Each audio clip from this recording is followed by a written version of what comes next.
J'étais très touchée, je ne la connaissais pas, c'est un ami qui m'en a parlé et j'étais très touchée de faire sa connaissance parce qu'il y a des perspectives qui touchent profondément, comme celui justement de la déficience intellectuelle, du handicap, vu avec le regard de la théologie. Et c'est quelque chose dont on entend très peu parler. Et je pense que ce soir, la conférence nous ouvrira les portes probablement pour mieux comprendre, accueillir aussi ces personnes en vulnérabilité qui sont, pour Madame Guittin, comme Madame Guittin, la vulnérabilité est une valeur. Et c'est quelque chose qui est tellement important dans le monde d'aujourd'hui, qui mise tout, presque tout, sur la performance, la toute-puissance. Et là, on se trouve face à un monde différent, mais d'une profonde richesse et d'une profonde... je ne vais pas faire la conférence à sa place, mais oui, en effet, tous à l'image et à la ressemblance de Dieu. Et la personne vulnérable est faite à l'image et à la ressemblance de Dieu. Et ça, c'est quelque chose qui bouleverse profondément, pas de manière négative, mais bien au contraire, de manière positive.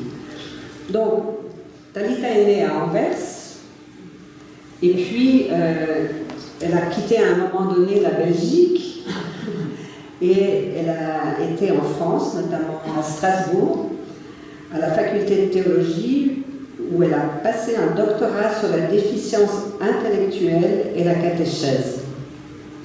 Suite à ce doctorat, elle a pris l'option de retourner en Belgique, à Louvain-la-Neuve, à l'Université catholique, pour un post-doctorat pour approfondir la pertinence du maintien des relations d'amitié avec des personnes atteintes de la maladie d'Alzheimer. Ensuite, elle part à Lille, à la faculté catholique de théologie, et puis là, elle travaillera également en paroisse, en pastorale, en catéchèse. Et en août 2023, elle arrive à Fribourg, à l'université de la faculté de théologie, où elle reprend la chaire de théologie pratique, qui comprend qu'il y a 3 volets, pastorale,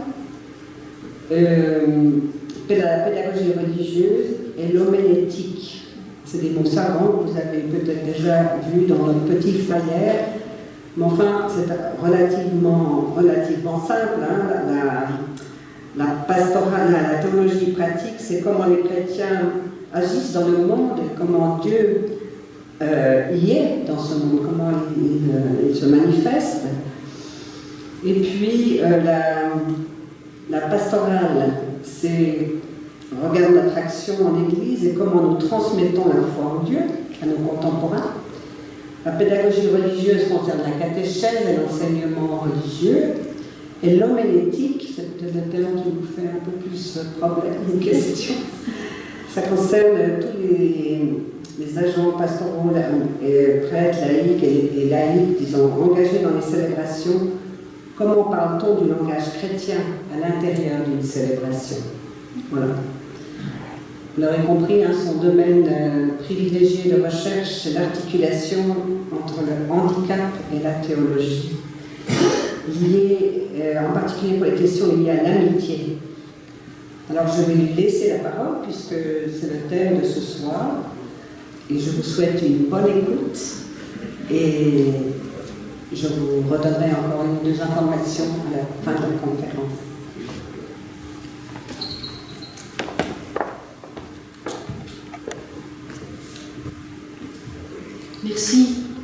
Catherine pour cette introduction. Merci à vous tous d'être là et merci de m'avoir invité à parler d'un sujet pas très facile. Je vais faire de mon mieux. Je suis ravie de pouvoir vous parler en dessous de cette magnifique fresque où l'arc-en-ciel qui jaillit du tombeau le matin de Pâques et ces trois cônes de lumière qui relient ce qui est en bas et ce qui est en haut nous parlent déjà, me semble-t-il, de l'espérance telle que je la conçois aujourd'hui. Parler d'espérance au milieu du chaos, dans une vie où tout est chamboulé par l'irruption d'une maladie telle que Alzheimer, c'est un peu casse-cou, non? Quelle lumière d'espérance pourrait-il y avoir lorsqu'on est confronté à ce type de maladie?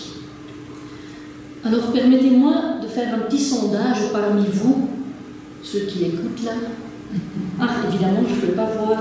Il faut que je fasse comme ça. J'ai une question pour vous. Si vous aviez la maladie d'Alzheimer, de quoi auriez-vous peur? Alors, là, il faut l'une ou l'un de courageux qui veut donner une première intuition. Si vous aviez la maladie d'Alzheimer, de quoi auriez-vous peur? Oui, merci. J'aurais surtout peur de ne plus connaître qui je suis. Oui, perdre son identité, avoir peur de ne pas savoir qui on est. Oui, alors. La solitude, l'isolement. La solitude, l'isolement, c'est aussi quelque chose qui revient très souvent. Oui. Perdre la relation avec mon entourage. Perdre la relation avec mon entourage. Ça rejoint un peu l'isolement. Oui, c'est quelque chose qui revient souvent. Autre chose qui vous fait peur? Perdre tout ce que j'ai connu. Oui, perdre tout ce que j'ai connu, perdre tous ceux que j'ai connus, dans les deux sens. Ne plus reconnaître mes proches, c'est aussi quelque chose qui revient très souvent. Merci d'avoir osé prendre la parole.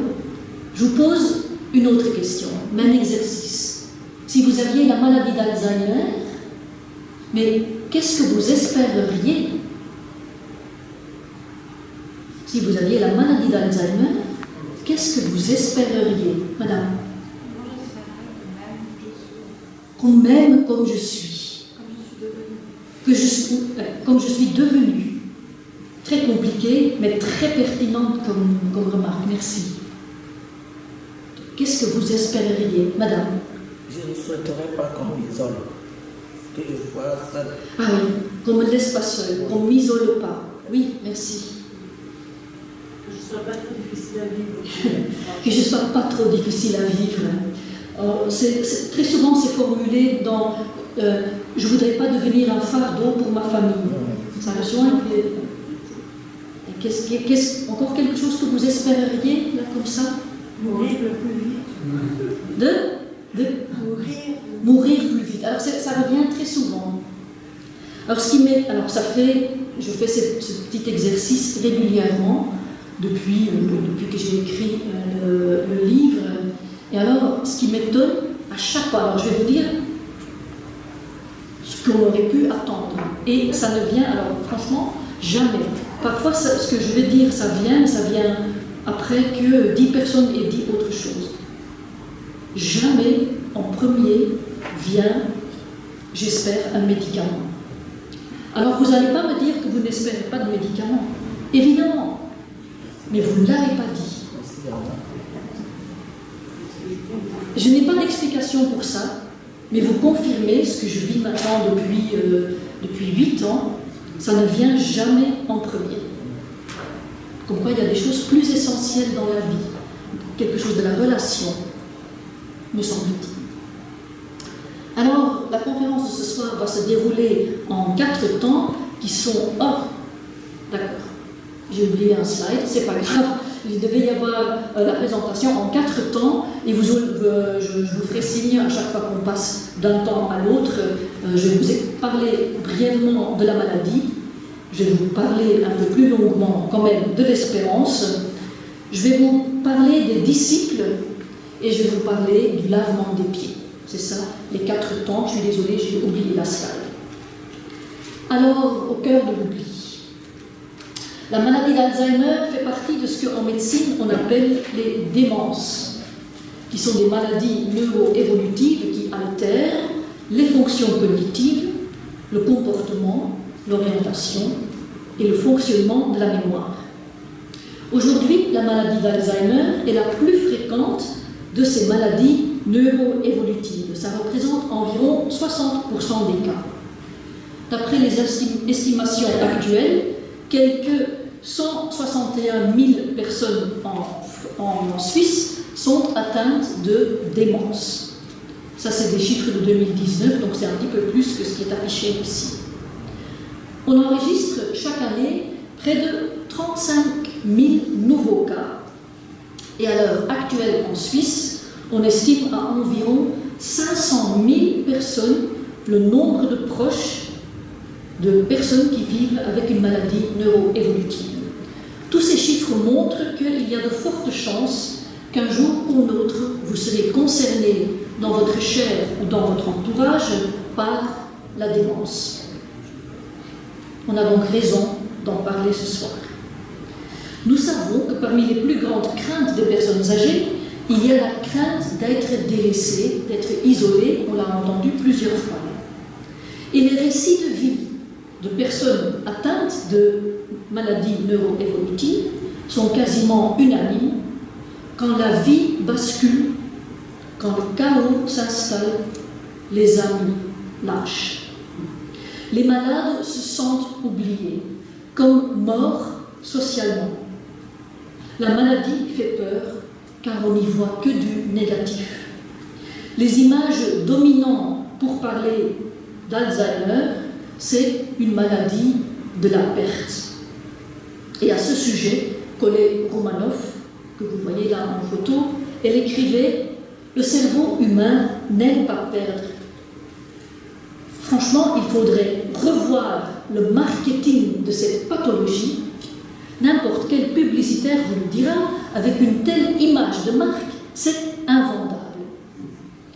C'est pour cela que je préfère parler d'évolution, d'altération, de modification, certes souhaitables, mais pas des pertes, des modifications. J'ai dit souhaitables, non souhaitables, évidemment. En effet, les personnes atteintes de maladies neuro-évolutives de type Alzheimer ne perdent jamais la faculté de s'exprimer. Ce n'est pas que une maladie de la perte, même si, au fur et à mesure de la maladie, le vocabulaire verbal de la personne se réduit. Et cette réduction est source de frustration, autant pour la personne malade que pour son entourage. Et il ne faut pas nier cette difficulté. Ce n'est pas un monde de bisounours, la maladie de Alzheimer, mais ce n'est pas non plus que de la perte, que de la ruine. Parce que, entre perte et réduction, ce n'est pas la même chose. Regardez, ça, c'est perte. Il n'y a plus rien. Mais rien qu'une petite flamme, ça change tout. Quand vous êtes dans un endroit noir, avoir une petite lueur, ça change le monde, ça change la vie. Considérer la personne entière comme étant perdue, cela équivaut à éteindre la flamme et d'enfermer la personne dans l'obscurité, dans la mort sociale. Alors, la façon dont nous parlons des personnes malades, cela a un impact sur leur qualité de vie. Cela vaut pour le monde médical, cela vaut en société, mais ça vaut aussi en Église. Le jour où le pape François, et Dieu sait que j'ai bien apprécié cet homme, mais quand même, quand il a parlé aux membres de la curie en comparant le vide de leur prière à un Alzheimer spirituel, il stigmatisait toutes les personnes atteintes de ce type de maladie. Ce n'était pas son but, mais franchement, ce jour-là, il nous a pas rendu service. Les linguistes appellent cette façon de parler de la maladie dans un cadrage entièrement négatif en termes de perte. Vous connaissez ça, de perte, de ruine, de fardeau, de condamnation à mort, de retour en enfance. Tous ces cadres dans lesquels on enferme les gens, on appelle ça des cadres dominants. Mais il y a des façons différentes, des cadres différents de référer à la maladie. Ces autres cadres sont appelés des contre-cadres, et j'aimerais voir avec vous ce soir comment les récits bibliques peuvent servir de contre-cadre au discours ambiant qui entoure la maladie d'Alzheimer, à condition d'oser une lecture du texte contextuelle. J'ose croire que ce contre-récit biblique puisse nourrir votre espérance, même au milieu du chaos. Alors, espérance. Qu'y a-t-il à espérer dans ce type de maladie? Je voudrais parler ici, non pas de l'espoir, tel que vous l'avez exprimé tout à l'heure, mais de l'espérance chrétienne, telle qu'elle vous a été racontée tout au long de ces conférences de carême. Mais je suis toujours prudente quand je parle d'espérance chrétienne à des personnes confrontées à la démence. Je prends ici appui sur la réflexion de mon collègue dominicain Emmanuel Durand.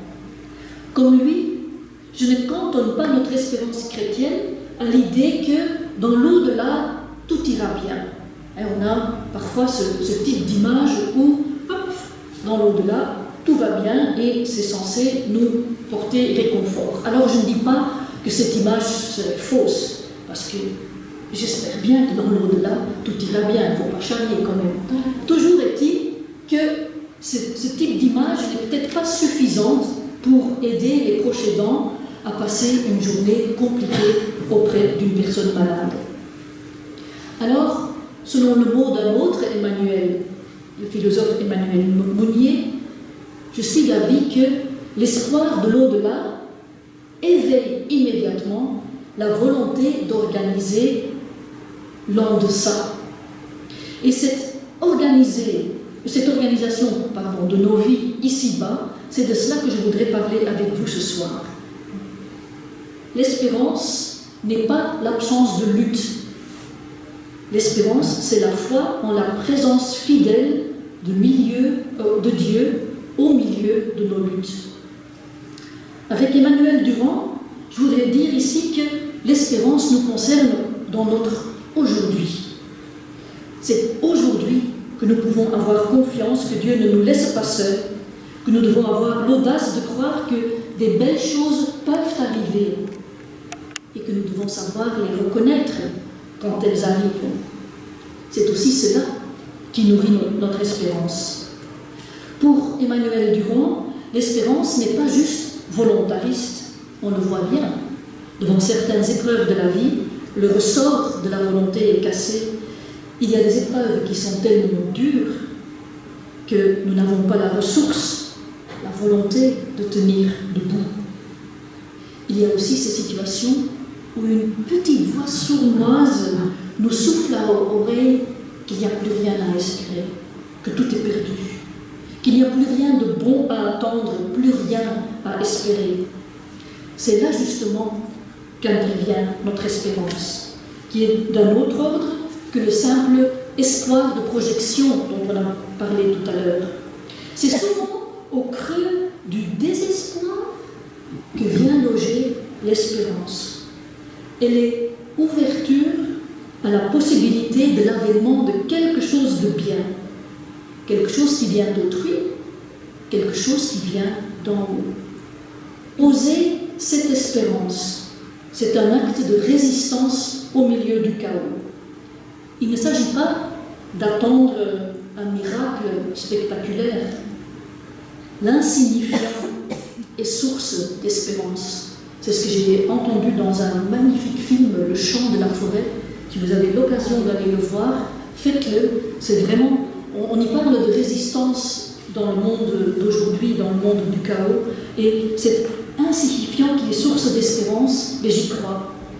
Les insignifiants, ce sont les amitiés, les personnes qui vous tendent une main, le pasteur qui vous invite à venir boire un verre, les mains tendues, les sourires, toutes ces petites choses sont source d'espérance. C'est de ces lueurs-là que je voudrais parler aujourd'hui. Un acte de résistance, c'est aussi croire en les capacités persistantes des personnes qui ont une maladie neuro-évolutive. Et j'aime bien raconter des histoires de mes rencontres avec ces personnes. Un jour, j'entre dans la résidence, dans l'unité fermée où j'intervenais, et puis je vois dans la salle commune une dame qui était là en train de chanter « Kyrie eleison, Kyrie eleison » et quand j'arrive, je vois les personnels. Talita, ça fait 2 heures qu'elle chante. Fais quelque chose. Je viens comme aumônier, je suis censée pouvoir aider. Je m'approche de la dame, elle avait les yeux fermés, donc elle ouvre un œil comme ça, et puis je lui dis, je peux m'asseoir? Donc elle fait signe que oui. Elle s'arrête de chanter, tout de suite dans la résidence, on chante. Et puis je lui dis, est-ce que vous voulez prier? Oui. Et je commence le Notre Père, elle ouvre ses mains et elle prie le Notre Père avec moi, mot par mot, alors qu'elle parlait quasiment plus, mais la prière des enfants de Dieu sans problème. À la fin de la prière, je vois qu'elle attend, je dis, vous voulez prier un Ave Maria? On enchaîne avec un Ave Maria, même topo, elle dit la prière, mais sans hésiter. Donc je vais faire un chapelet, donc j'étais en train de réfléchir, et puis elle ouvre les yeux, elle me regarde, et elle dit, elle chante Credo in unum Deum. Moi je suis d'après Vatican II, je suis catholique, mais quand même les prières en latin, il ne faut pas charrier. Mais j'enchaîne. Pater omnipotentem, factorem celi et terra. Et là déjà, quand la communauté chante avec, c'est pas un souci, mais là quand même j'ai un peu de mal. Donc elle sent bien, elle ouvre grand les yeux, elle me dit, c'est plus compliqué en latin. Punaise. Le fait de pouvoir faire de l'humour, c'est quelque chose qui reste intact pendant très longtemps. Je peux vous dire, cette dame, elle a un MMS 13, elle avait un MMS 13. Quand tout va bien, vous avez un MMS 30. À partir de 18-19, ça commence à être compliqué, donc elle était bien en dessous. Mais elle avait gardé un sens d'humour intact. Croire en cette capacité-là, c'est important. Parce que si elles savent encore prier, ces gens-là, est-ce que cela ne dit pas quelque chose de leur vocation? Croire en toi, c'est un acte de résistance. Alors, disciple avec une vocation, est-ce qu'on peut comprendre ces personnes comme restant entièrement disciples du Seigneur? Voilà.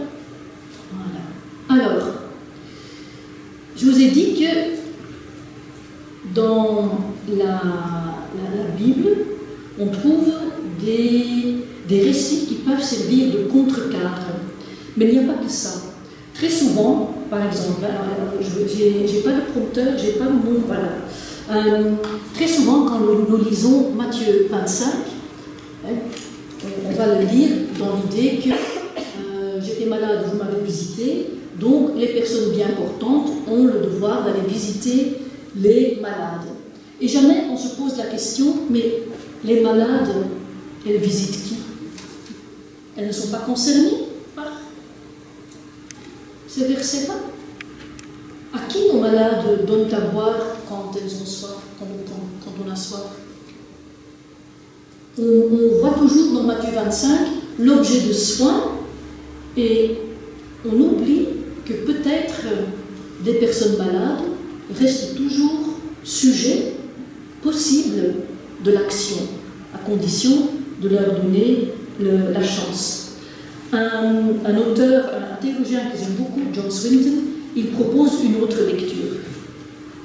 Il propose de voir ces personnes qu'on considère toujours comme un de ses petits, comme disciples avec une vocation.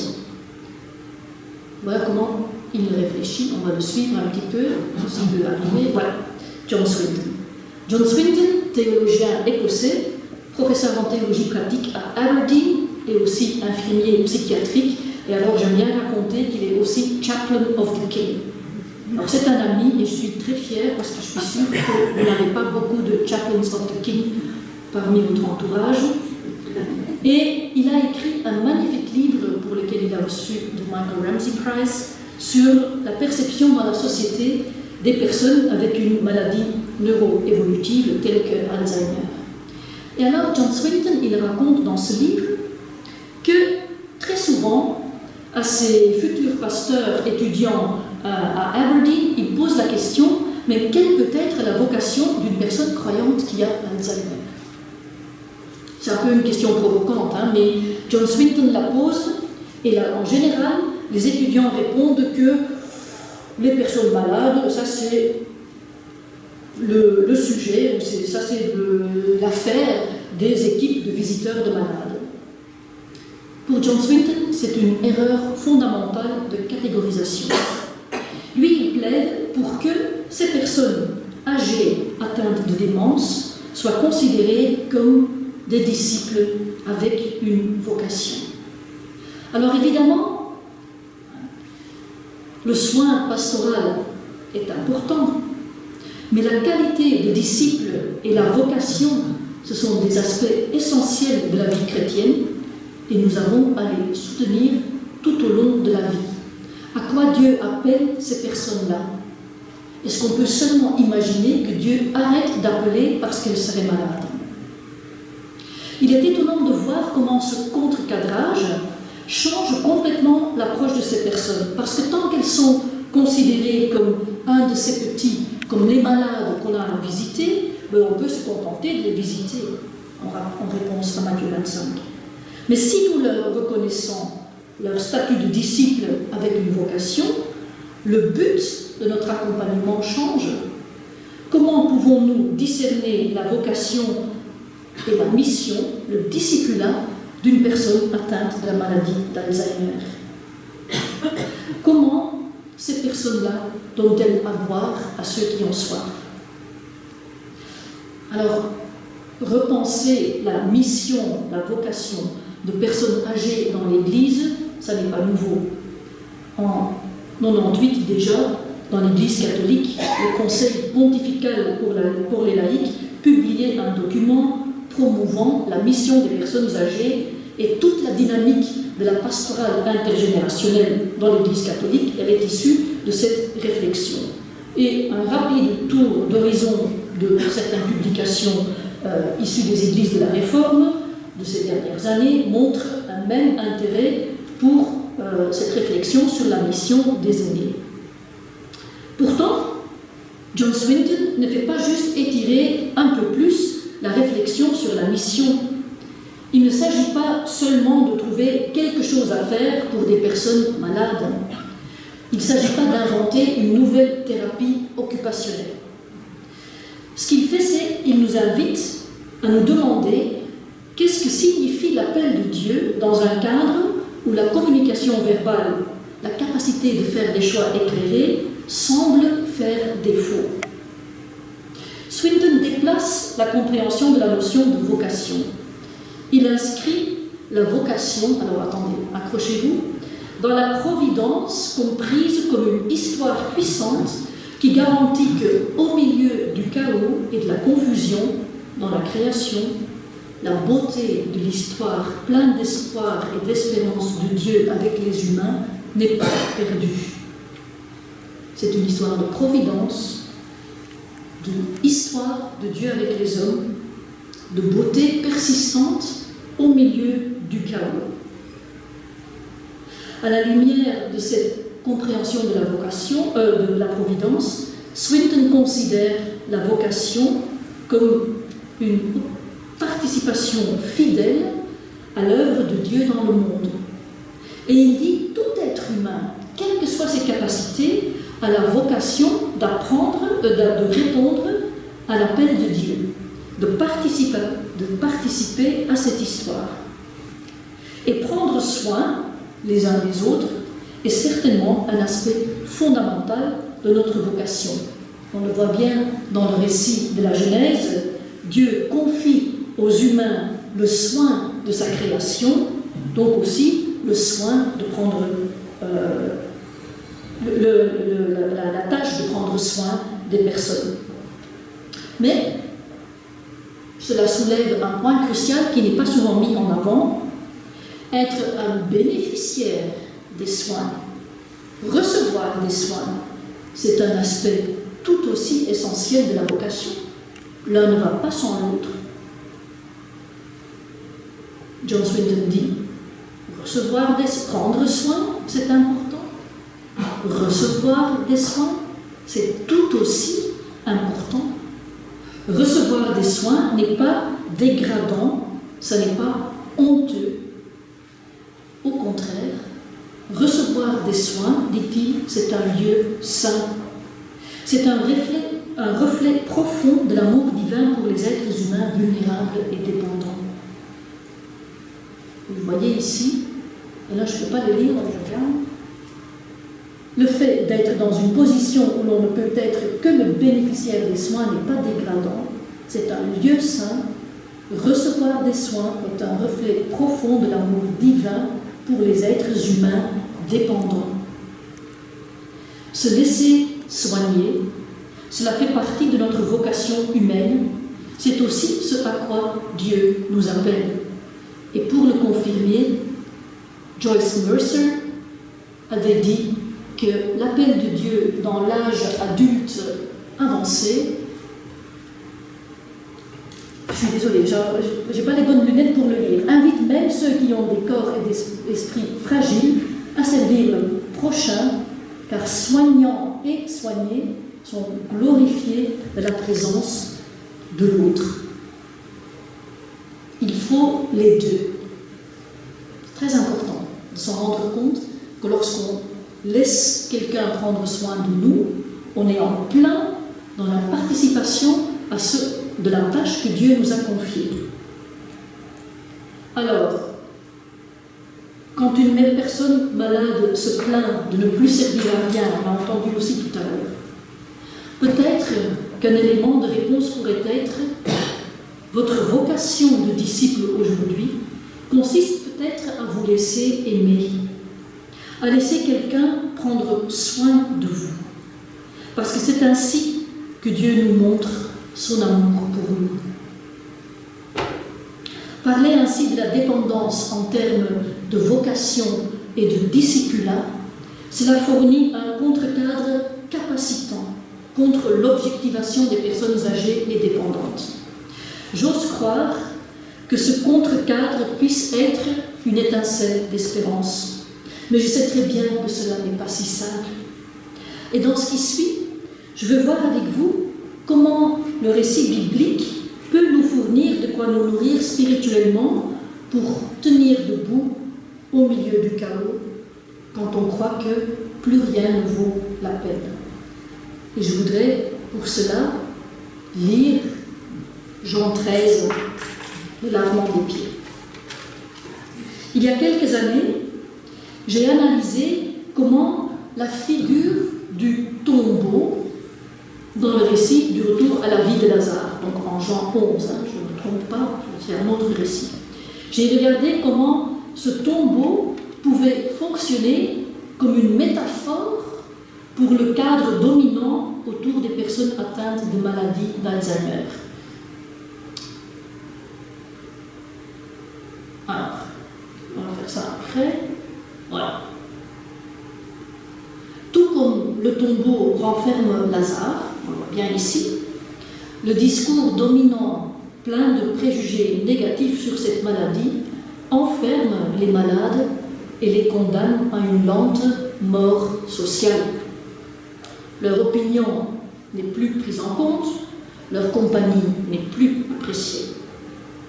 L'action du Christ, qui exhorte la foule à ouvrir le tombeau,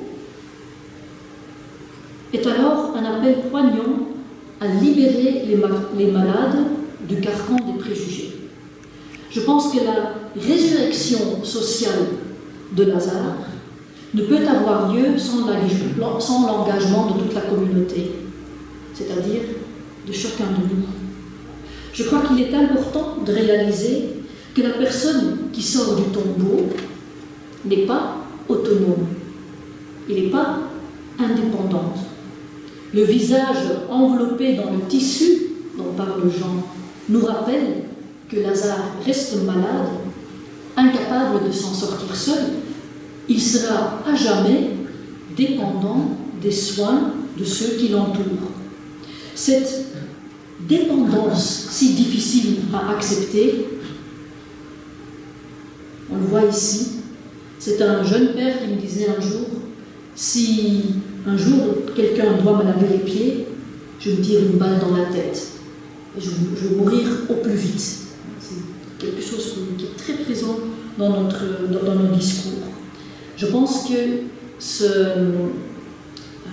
cette dépendance difficile à vivre, elle est illustrée de façon merveilleusement bien par l'histoire du lavement des pieds, qui lui est bien en Jean 13. Alors, j'ai eu la chance de pouvoir enseigner à des enfants de 11 et 12 ans à l'école de la République en France et à des enfants musulmans.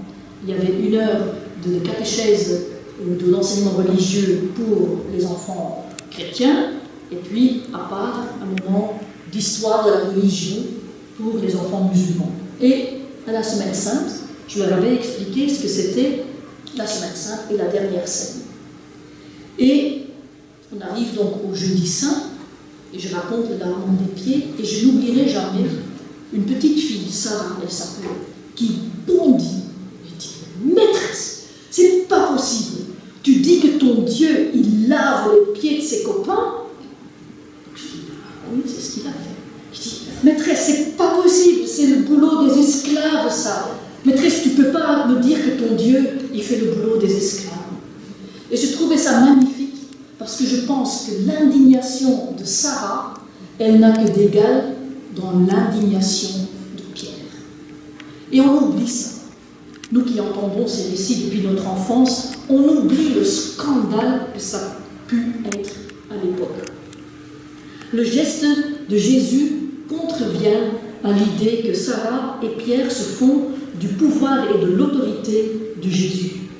Dans la Palestine du 1er siècle, Jésus montre que l'autorité ne peut s'exercer qu'à genoux, dans une relation de service et de soins.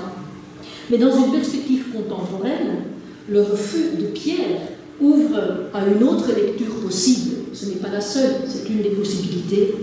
Je trouve qu'on pourrait très bien dire que Pierre refuse de reconnaître sa vulnérabilité.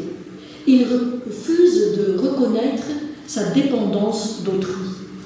Et Jésus comprend très bien le désarroi de Pierre. Il voudrait que Pierre se rende compte que par ce geste humain de soin, Jésus manifeste l'amour de Dieu pour l'homme.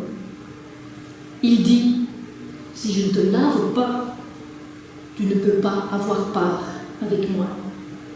Et je crois que Jésus dit ici à Pierre, si tu n'acceptes pas que j'aille au bout de mon amour pour toi, ici, à genoux devant toi, mais plus tard aussi sur la croix, où je vais pour toi.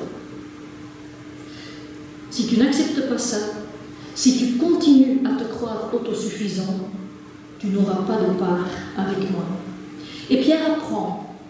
Il apprend à accepter de l'aide de Dieu comme celle de son entourage. Et il dit, alors Seigneur, moi j'ai toujours un retard. Désolé. Ouais. Je vais y arriver. Alors, juste pour la petite histoire, je vous quand même pendant des années, alors j'ai 54 ans, hein, et je connais ce type d'image peut-être depuis, je ne sais pas, depuis que j'ai 4-5 ans, donc ça fait 50 ans que je les regarde. Il y a 2 ans, j'ai compris que Pierre ne dit pas « t'es fou ». Vous saviez. Mais moi j'ai cru, quand comme toutes ces années, t'es dingue ou quoi? Comme ça va. En fait, il dit non seulement les pieds, mais aussi les mains et la tête. Bon, bref, ça c'est pour la petite histoire. La seule chose que vous allez vous rappeler, c'est cette histoire. Alors, où j'en étais? Toi, Seigneur, me lavait les pieds, ça c'était Sarah, pardon. Oui. Pierre apprend à accepter l'aide de Dieu comme celle de son entourage. Dans les relations de soins et d'entraide, Dieu permet aux hommes d'avoir part avec lui. Et Pierre apprend qu'il faudra toujours se laisser aimer par l'autre, car ce n'est que par l'amour de l'autre que Dieu peut manifester son amour pour nous. Mais le réciproque est vrai aussi. Ce sera toujours l'humain qu'il faudra aimer et soigner si l'on veut aussi aimer Dieu. Et alors, quand Pierre comprend que le geste de service par Jésus est un geste révélant l'amour de Dieu, quelque chose en lui change.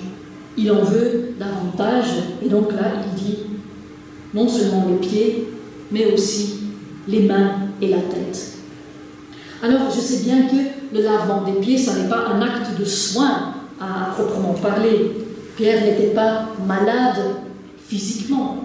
Il ne sort pas du cénacle guéri médicalement. Mais la maladie de Pierre, elle n'est peut-être pas physique, mais n'était-il pas malade d'amour propre, pensant qu'il pouvait tout contrôler, qu'il n'avait besoin de personne? Et c'est là le renversement inattendu de cette histoire pour notre temps.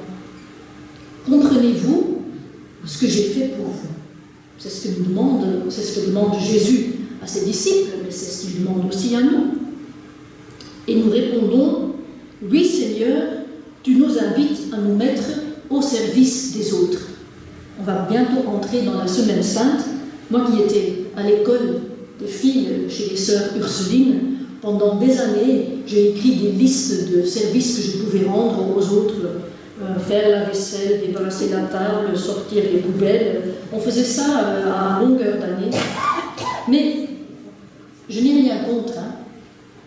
Pourtant, ce n'est que la moitié de l'histoire. Ce n'est que la moitié de la réponse. Sûr, Jésus nous invite à nous mettre au service des autres. Mais il nous demande de laver les pieds les uns aux autres. La réciprocité adverbiale ne fait aucun doute. Il y a le service à rendre et le service à accepter. Rendre un service ne peut se faire qu'en se mettant à genoux, comme Jésus devant l'autre, dans une posture d'humilité complète. Acquiescer au lavement des pieds signifie, comme Pierre, accepter sa vulnérabilité, oser l'interdépendance. La relation de soins et d'entraide devient ainsi un lieu capacitant, car elle révèle quelque chose de l'amour de Dieu pour les humains. Et cela est vrai pour les personnes malades, pour les personnes âgées, pour les personnes dépendantes, mais cela est vrai pour toute personne. Cela est vrai pour chacun de nous, quel que soit notre état de santé. Nous avons tous besoin des uns des autres. Qu'est-ce que c'est difficile, mais qu'est-ce que c'est précieux d'apprendre cela. Et j'en arrive à ma conclusion.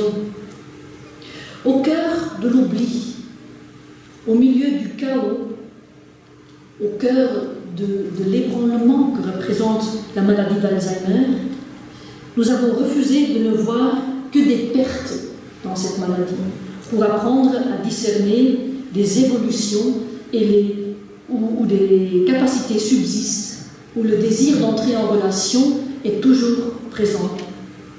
Nous avons redécouvert que l'espérance chrétienne ne se réduit pas à un au-delà consolant, mais qu'elle nous travaille aujourd'hui, en nous, maintenant, dans des gestes fragiles, parfois insignifiants, mais aussi dans les fidélités quotidiennes. Et nous avons compris, j'espère, que nos mots et nos regards peuvent enfermer dans un tombeau social ou, au contraire, permettre la résurrection sociale et ouvrir un espace de vie. Nous avons été déplacés en reconnaissant les personnes malades non seulement comme bénéficiaires des soins, mais comme disciple avec une vocation, et que cette vocation peut être tout simplement de se laisser aimer. Enfin, nous avons contemplé que dans la réciprocité du soin, à donner et à recevoir, se révèle quelque chose de l'amour même de Dieu. Oser l'espérance, alors, ce n'est pas une fuite, ce n'est pas fuir la réalité, c'est d'accepter d'être envoyé pour rouvrir les tombeaux où nos sociétés enferment celles et ceux qui vivent avec une maladie de type Alzheimer. Cela nous engage concrètement à visiter, à écouter autrement, à reconnaître une présence là où le monde ne voit que absence, ne voit que perte. Cela nous appelle aussi à honorer les lieux de soins comme des lieux saints où Dieu se donne à voir dans la vulnérabilité partagée, dans une main tendue, dans un regard accueilli. Recevoir des soins, se laisser aimer, ça n'est pas une défaite. C'est entrer dans une manière profondément évangélique de participer à l'œuvre de Dieu. Et peut-être que notre espérance la plus vraie tient là, déjà donnée, savoir que Dieu est au milieu de nous, au cœur même de l'oubli, et que sa présence fidèle est une lumière que rien ne peut éteindre. Rien. Merci.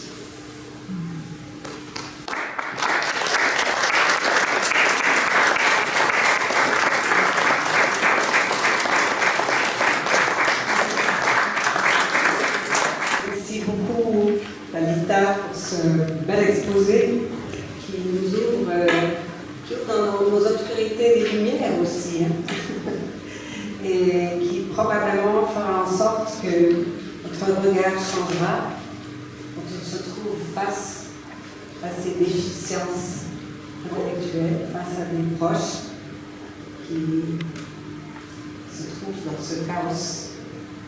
Alors, la parole est à vous. Profitez de poser les questions qui vous habitent. Jean-Paul.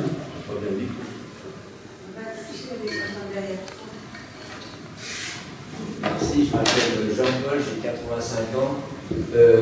Sur Alzheimer, moi ça m'a un peu surpris dans le sens, moi j'essaye d'être chrétien, c'est pas facile. Mais je me dis, moi, à mon âge, Alzheimer, je me dis quand ça viendra, ça sera assez tôt. Aujourd'hui, il faut que je vive autre chose. Je ne vais pas vivre en sachant qu'est-ce qui va se passer quand j'aurai Alzheimer ou quelqu'un de proche l'aura. Je pense que ma foi m'aidera à ce moment-là à survenir à ça. Par contre, je pense que autrement, moi je suis, pour ma foi, par exemple, demain je vais visiter un prisonnier. Par exemple, je visite des prisons, je visite un prisonnier qui est, il y a 2 ans, qui est un homme très jeune, qui a fait beaucoup de prison, mais qui est malade mental, qui a beaucoup de j'entends, il m'apporte, j'allais dire au fond, il m'apporte rien, je cherche rien. Mais je trouve chez lui quand même, pour moi, ma foi, elle est là. Elle est présente, même si des fois je me dis c'est difficile, je vais arrêter, mais non, je ne vais pas arrêter parce que ça reste un humain. Et j'irai toujours le trouver. Et c'est un type, pendant une demi-heure, qu'on se voit 1 heure, il peut être il est très agréable comme ça, puis pendant 1 heure, il est très violent, parce qu'il a toutes les maladies psychiatriques. Et l'année passée, à Pâques, pour donner un exemple, il est venu, il m'a apporté, il a fait un atelier, une petite colombe. Alors il est vraiment pas croyant du tout. Il m'a donné une petite colombe en pleurant, en disant ouais, la paix, qu'est-ce que ça veut dire pour moi, je sais pas ce que c'est la paix. J'ai trouvé ça, moi je trouve là, moi ma foi elle est là-dedans, c'est le bonheur parfait, c'est là pour moi le Christ il est là. Tout à fait, je suis absolument d'accord avec vous. Alors pour vous, c'est quoi la paix? La paix? Oui, si vous avez demandé c'est quoi la paix, vous avez répondu? Pour moi ma paix c'est d'être justement à l'écoute, d'aller voir ces gens, d'être à l'écoute, et surtout j'aime beaucoup, c'est un théologien qui faisait le travail qu'on fait du reste à l'université de Fribourg, il disait qu'on est des serviteurs inutiles. J'aime beaucoup ça. Ça nous rend... merci. Merci moi, je vais aussi au carré voir des gens de la rue, aussi là, des gens qui sont... pour moi, de parler avec eux, je vous le dis, franchement, ma foi, elle est vraiment là-dedans, et là, c'est là que je vois que le Christ, il est vraiment là. Et c'est un bonheur, ça ne me coûte rien du tout, au contraire. C'est ce qui fait que, voilà, je voulais juste témoigner. Merci beaucoup pour votre témoignage. S'il vous plaît. J'arrive jusqu'à vous. vous ne viendrez répondre pas. Et voilà. Merci. Tout à l'heure, vous nous avez posé une question en disant qu'est-ce que nous espérons. Et vous avez dit ceci, personne n'a jamais répondu. Est-ce qu'on peut trouver un médicament? J'aimerais savoir, s'il vous plaît, s'il y a un médicament qui peut vraiment traiter cette maladie. Merci. Alors, la réponse est non. Il y a plusieurs types de médicaments qui sont à l'essai, qui ont tous la même fonction, c'est de bloquer l'apparition des plaques tau, on appelle ça, ces plaques blanches qui apparaissent sur les neurones.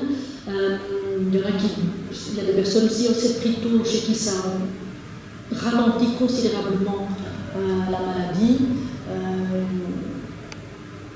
On a une équipe à Lille qui vient, ils ont publié il y a 15 jours, ils ont fait vraiment une avancée spectaculaire dans la compréhension de la maladie, et donc du coup aussi vers un remède possible.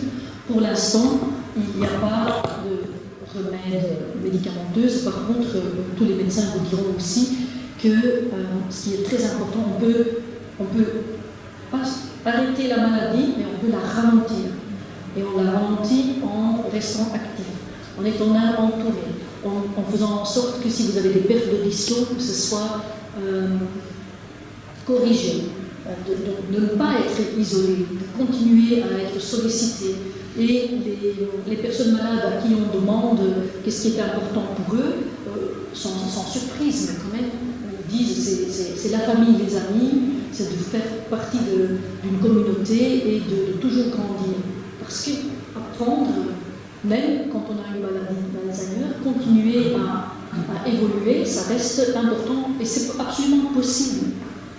Donc, c'est beaucoup dépend de comment vous êtes entouré dans cette maladie. Mais médicaments, pour l'instant, il n'y a pas.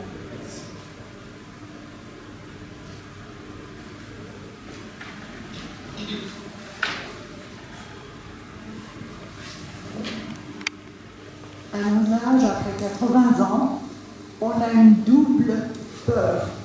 La peur qu'Alzheimer nous atteigne, et puis la peur de devoir accompagner un proche qui peut-être arrivé à cette situation. Et on est un peu démunis dans les deux cas. Et je ne suis pas sûre d'avoir la patience ou l'amour qu'il faut pour accompagner un proche. Et je ne suis pas non plus sûre d'être aimée si je devais avoir Alzheimer. Donc, ça reste une situation très difficile. Les bisounours, c'est absolument. La crainte de. Je dis qu'en fait, on se prépare. On ne le fait pas, mais on devrait se préparer toute sa vie à apprendre à aimer les personnes, même si elles évoluent et qu'elles deviennent ce qu'on ne voudrait pas qu'elles deviennent, mais qu'elles deviennent quand même. Et c'est quelque chose qu'on m'a souvent dit en EMS et en unité fermée, c'est cette idée que moi j'ai élevé mes enfants en voulant qu'ils soient autonomes. Et ça ne m'était pas venu à l'idée, je le fais tout à fait différemment maintenant, ça ne m'était jamais venu à l'idée de leur apprendre aussi que c'est pas grave de devoir dépendre de quelqu'un pour qu'on ouvre, pour qu'on ferme les lacets parce que tu ne sais pas les faire. On veut toujours qu'ils soient autonomes, indépendants, et l'interdépendance, ça n'est pas appris. Et le personnel de santé avec lesquels j'ai échangé sur ces sujets, ils me disent, Vanita, il faudrait apprendre ça en maternelle. Et on a fait des essais, alors pas en maternelle mais à l'école primaire, d'essayer d'échanger avec les enfants sur l'interdépendance et oser être vulnérable, oser demander de l'aide sans se sentir bête. Et on voit à quel point c'est contre-intuitif, Mais une fois qu'on a fait le pas, on voit que c'est chouette aussi, il y avait un petit, je prends toujours cet exemple-là parce que c'était vraiment parlant, il disait, moi je ne sais pas faire mes lacets, mais du coup je demande à la maîtresse et j'aime bien quand elle s'occupe de moi. Et je dis, mais voilà, c'est ça qu'on devrait dire à nos enfants. C'est bien d'oser dire, il y a des choses que je ne sais pas faire, ben, on fait ensemble. Et alors j'entends qu'après 80 ans, maintenant je viens avec ce discours-là et que c'est compliqué. Mais peut-être que quelque part, on se dit, mais on a raison d'oser dépendre. Alors j'ai comme vous la crainte, est-ce que je me dis, est-ce que mon mari il va être capable de m'aimer si je reconnais plus rien? Alors j'ai tellement travaillé sur cette maladie que je me crois capable, mais je ne suis pas confrontée. Hein. Donc je pense que je suis capable de l'aimer s'il devait ne plus me reconnaître. Ça arrive dans 1 cas sur 3. Ce n'est pas la majorité des gens qui oublient complètement qui ils sont.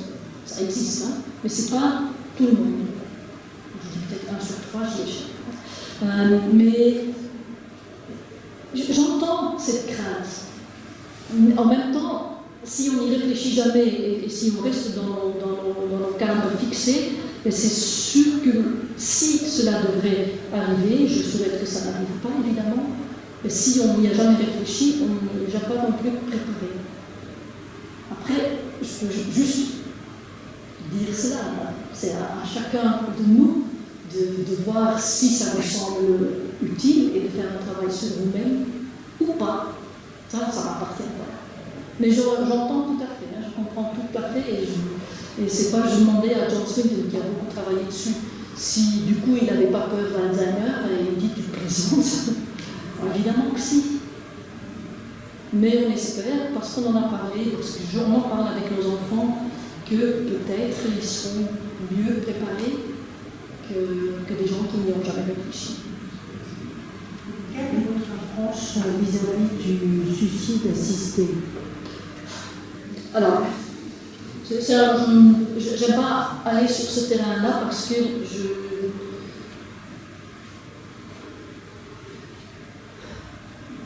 Alors, je ne sais pas si vous connaissez le cas de la coffee-euthanasie aux Pays-Bas.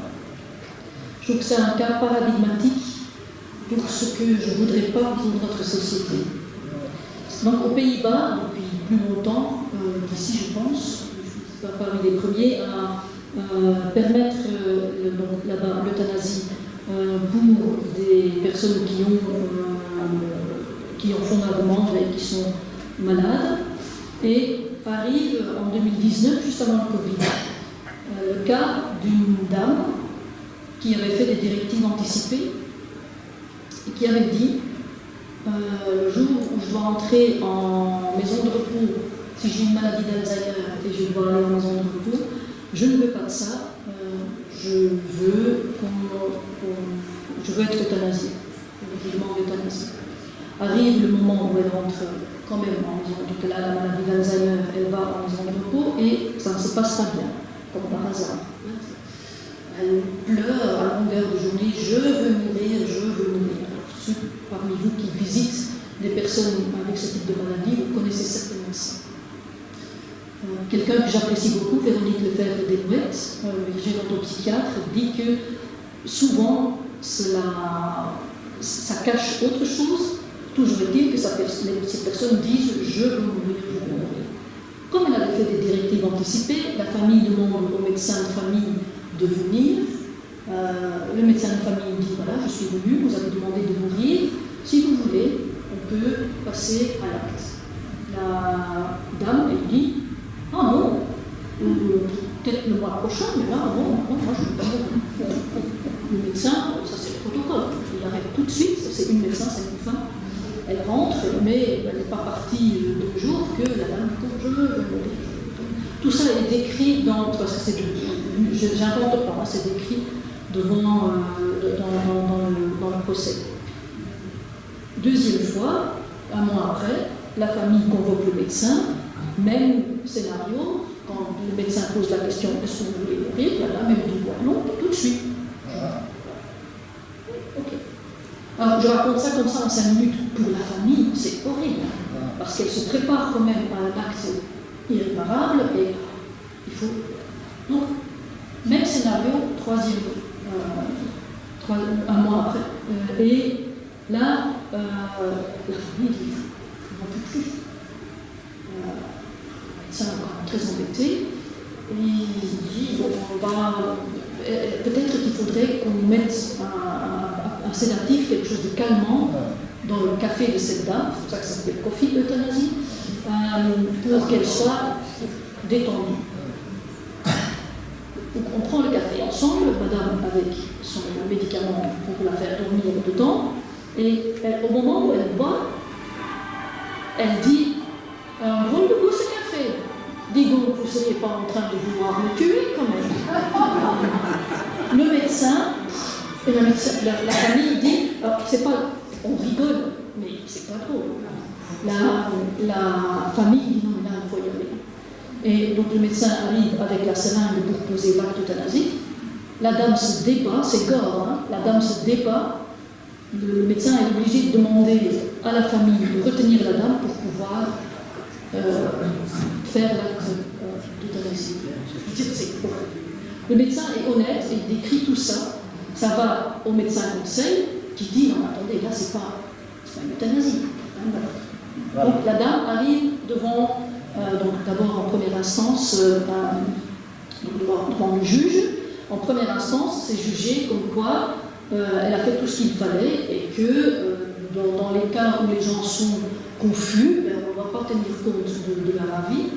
Ça va tout de suite, alors ça je n'ai pas très bien compris pourquoi ça ne va pas en appel, ça va tout de suite en cassation, et cassation a confirmé en 2021.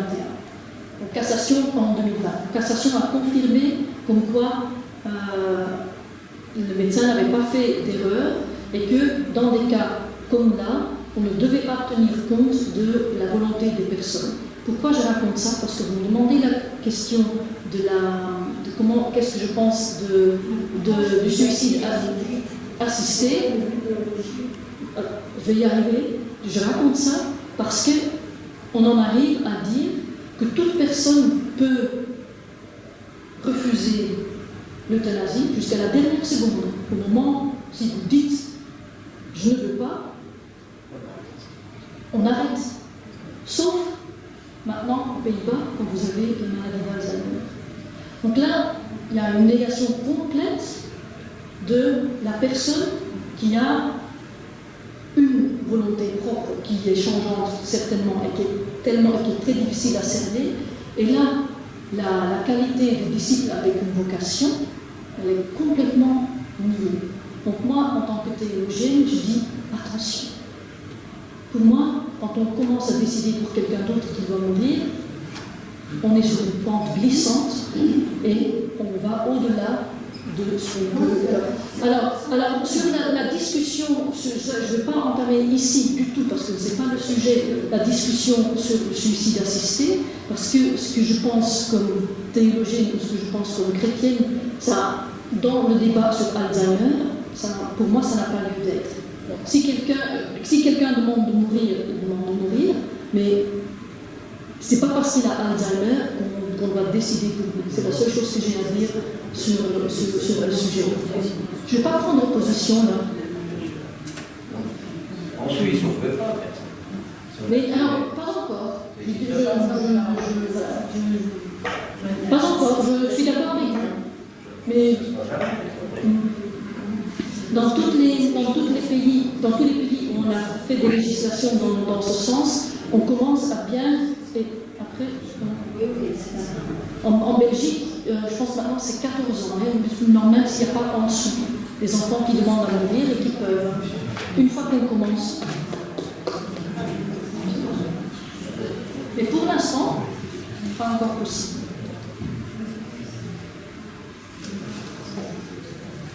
Désolée, je un peu l'ambiance. Alors, je crois que s'il n'y a pas d'autres questions, non?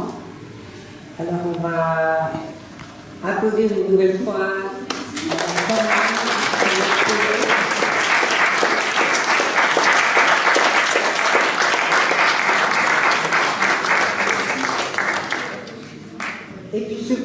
signaler donc que nous avons une table avec la possibilité d'acheter des livres. Celui-ci, Alzheimer et amitié, cheminer ensemble dans l'espérance.